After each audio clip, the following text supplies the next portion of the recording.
কথা বলে না, পাশে থাকে ওর কেউ ছিল না। না নাম, না ঘর। রাস্তায় পড়ে থাকা ছোট্ট একটা কুকুর শুধু ক্ষুধা আর ভয় নিয়েই বেঁচে ছিল। একদিন সন্ধেবেলা কাজ থেকে ফিরতে ফিরতে একজন মানুষ হঠাৎ থামল। হাতের ব্যাগে নিজের জন্য আনা রুটি ছিল, তবু সে রুটি দুভাগ করল।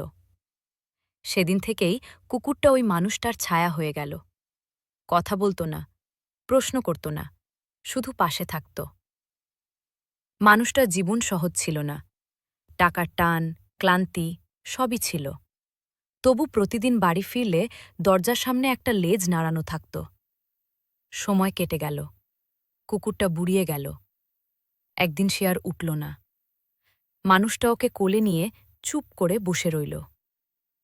আজও কাজ শেষে মানুষটা রাস্তায় তাকিয়ে দেখে কেউ ডাকবে কিনা। কেউ আসে না, কারণ কুকুররা কথা বলতে পারে না, কিন্তু ভালোবাসা কখনো ছেড়ে যায় না।